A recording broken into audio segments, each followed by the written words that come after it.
Hello, my name is Ben O'Boyle, and I'm doing a speech about me and my cat Pepper.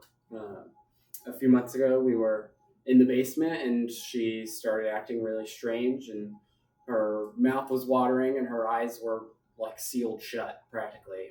And I was convinced she was going to die. I did not think she was going to make it. And this this speech and the lesson really to you is to focus on things logically when events like this happen, because it's really easy to have them get blown out of proportion.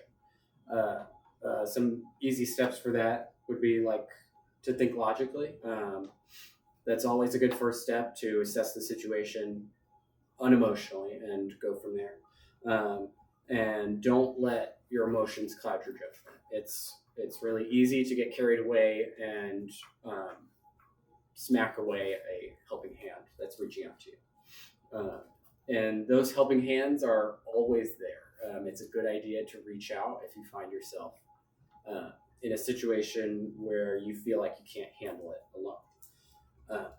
And with these points, I'll continue further on. I would like to talk about thinking logically.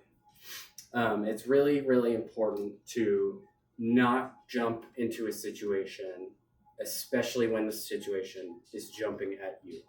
Like with Pepper, I really had no idea what was happening, and I did not think about it logically and lost my cool. And that made the situation a lot harder and extended it to feel longer than it actually needed to be. This makes it really hard to prioritize your responsibilities as well within situations like this. And my responsibilities at the moment were to take care of Pepper, but my brain was mostly on me, which is fair, but also not the best course of action. And this can really cloud your judgment as well. Moving into the second point, which would be don't let your emotions overtake what you're trying to do.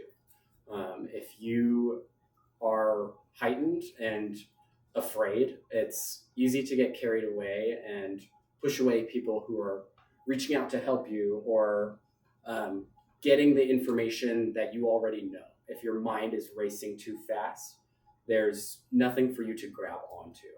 And this is why it's really important, especially important for my third point, which would be reach out to helping hands.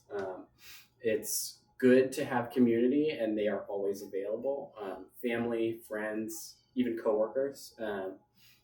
I called Lily and had her come home from work, and she drove us to the vet. But there's also hotlines. I also called a 24-hour vet hotline, which really helped.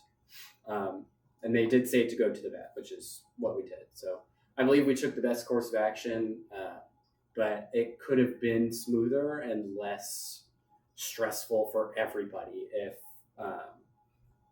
anybody had taken these steps to calm down and feel it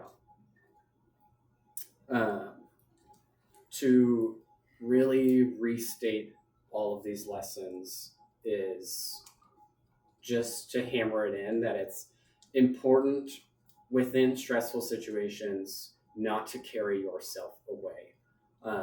And asking for help is always important. In my case, I can't handle something like that alone. Pepper is very, very dear to me. And of course, she's all right now. She doesn't stop screaming, so that's good. But she's very dear to me, and it's easy to get carried away. And we handled it well, and it could have gone better for sure. But I think that these points can help anybody and everybody in different situations, not just with animals, but people as well.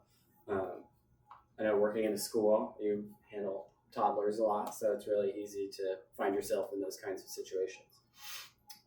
I really appreciate you guys for coming and listening to me talk, and remember to think with a level head, always. Yeah.